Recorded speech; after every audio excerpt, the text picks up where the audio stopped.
بغیر وضو کے آیت الکرسی آیت کریمہ چاروں کل اور دوسرے وظائف پڑھنے والوں پہلے نبی کریم صلی اللہ علیہ وآلہ وسلم کا یہ فرمان ضرور سن لیں۔ حضور نبی کریم صلی اللہ علیہ وآلہ وسلم نے بغیر وضو آیت الکرسی یا دوسرے وظائف پڑھنے کے بارے میں کیا حکم فرمایا ہے؟ بسم اللہ الرحمن الرحیم۔ السلام علیکم ورحمۃ اللہ وبرکاتہ۔ معزز ناظرین، اگر آیت الکرسی کو وضو کرنے کے بعد تلاوت کریں تو اللہ تبارک و تعالی پڑھنے والے کو 40 سال کی عبادت کا ثواب عطا فرماتا ہے، 40 درجہ بلند کرتا ہے اور 40 حوریں عطا کرے گا۔ اگر آیت الکرسی کو پڑھ کر مرحومین کو ہدیہ کر دیا جائے تو اللہ تعالیٰ فرشتوں کو حکم دیتا ہے کہ اس کے لیے قیامت تک تسبیح کریں۔ اس کی قبر میں 40 شمع داخل کرتے ہیں جس کا نور مشرق سے مغرب تک پھیل جاتا ہے۔ اس نور سے اس کی قبر وسیع ہو جاتی ہے۔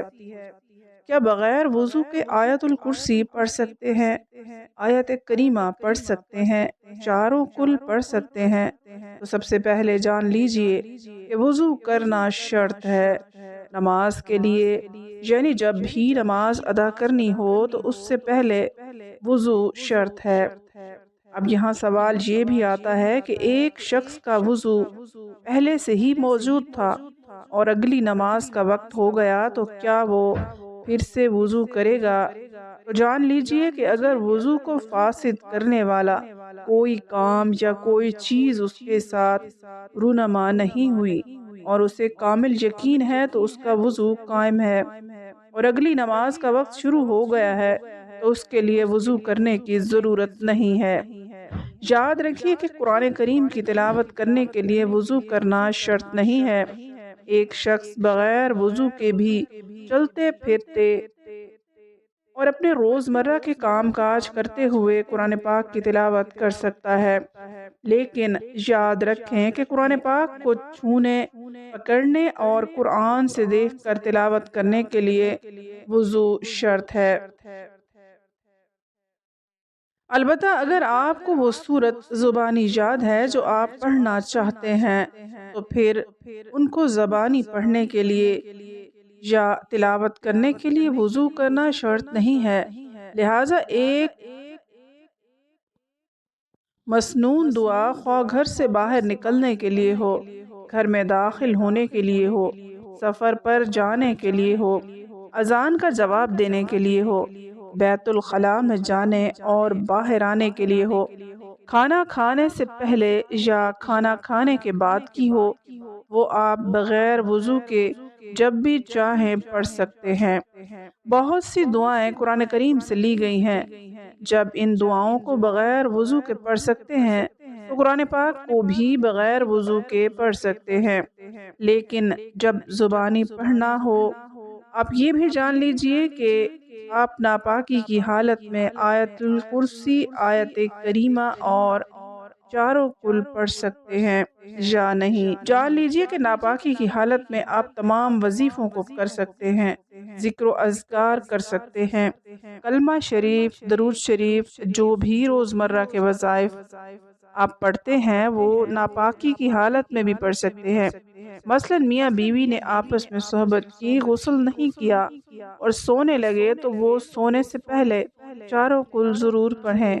اسی طرح اگر عورت حالت حیض میں ہے اور ذکر و اذکار کرنا چاہتی ہے، مثلا چاروں کل یا درود پاک یا کوئی دیگر وظائف پڑھنا چاہتی ہے تو بغیر کسی تردد اور پورے اطمینان کے ساتھ کر سکتی ہے۔ اب یہاں جو مسئلہ قابل ذکر ہے وہ غور سے سن لیجئے اور جان لیجئے کہ ناپاکی کی حالت میں عورت اور مرد قرآن کریم کی تلاوت نہیں کر سکتے، لیکن قرآن کی کوئی بھی سورت یا آیت جن کو ذکر و اذکار کے طور پر کرتے ہیں یا وظیفے کے طور پر پڑھتے ہیں ان کو زبانی پڑھ سکتے ہیں، لیکن قرآن کی کوئی بھی سورت تلاوت کی نیت سے ہرگز نہیں پڑھ سکتے۔